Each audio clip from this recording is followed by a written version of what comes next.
mengikuti semua yang ada di Facebook dan saya mencatat isi Facebook dari seorang anak Papua. Mohon umat pendatang tidak tersinggung. Kalau mahasiswa Papua itu monyet, artinya monyet cari ilmu di Surabaya. Dengar baik-baik.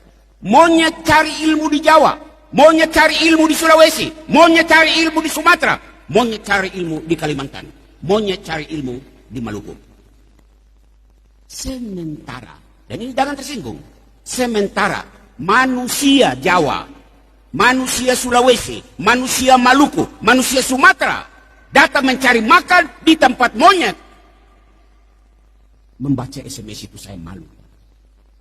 Saya malu sekali. Pikir dan renungkan. Orang waras pasti malu disebut cari makan di tempat monyet. Nila setitik merusak susu sebelah. Mulut satu anak, satu orang, beberapa orang Surabaya merusak susu sebelanga Jawa, susu sebelanga orang pendatang. Lebih malu yang mana? Monyet cari ilmu di tempat manusia atau manusia cari makan di tempat monyet? Jangan, sekali lagi, jangan tersinggung. Ini konsekuensi logis sebuah ucapan rasis.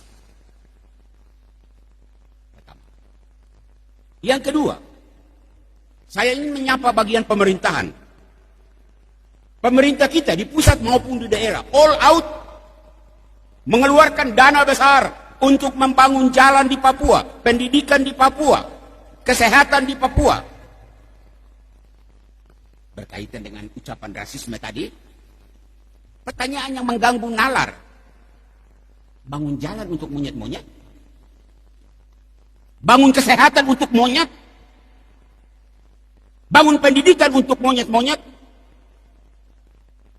Kalau benar teriakan rasis orang Surabaya itu, apa pemerintah masih waras mengeluarkan dana begini besar untuk monyet-monyet? Pemerintah yang waras akan menjawab teriakan itu tidak benar. Oke, tidak benar, lalu kau buat apa? Buat apa? Ketiga, pihak keamanan, polisi, tentara, kamu dengar? Polisi tentara di tanah Papua ini terlalu banyak.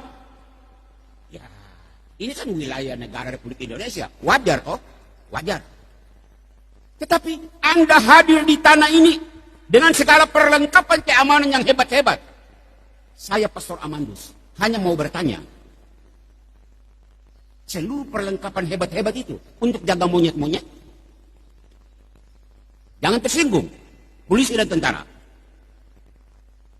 Polisi dan tentara yang masih waras akan menjawab, tidak, kami tidak menjaga monyet, kami menjaga manusia. Oke, kalau begitu, apa sikap tentara dan polisi terhadap orang yang teriak monyet itu? Malulah Anda. Kalau orang Papua itu monyet, baru Anda dengan segala perlengkapan keamanan yang wah, kamu menjaga monyet, malu kan? Keempat, kelompok keempat, pihak agama. Saya tidak mau menyebut orang Islam, saya tidak mau menyebut orang Protestan. Saya hanya membatasi diri pada gereja Katolik. Pastor dan suster, sejak zaman Belanda sampai zaman pemerintahan Indonesia ini, luar biasa pastor dan suster begitu banyak datang di Papua untuk melayani. Anda mengabdikan seluruh hidupmu dari masa muda sampai Anda menjadi tua di tanah Papua ini. Pertanyaan kecil untuk direnungkan. Apakah Anda petugas gereja, pastor, bruder, suster? Anda melayani monyet-monyet? Sebelum pastor, suster, bruder yang lain menjawab, saya Pastor Amandus mau menjawab. 36 tahun saya mengabdikan diri sejak masih muda sampai rambut sudah putih ini di Papua. Saya tidak melayani monyet. Saya melayani manusia. Manusia Papua. Saya sedih kalau disebut orang Papua monyet. 36 tahun saya tidak melayani monyet-monyet.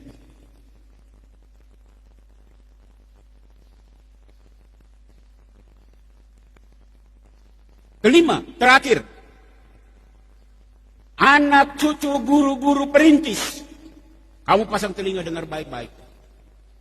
Kamu pernah mendengar cerita dari kamu punya orang tua, kamu punya tete nenek. Pertama kali datang di Papua tahun 20-an, tahun 30-an.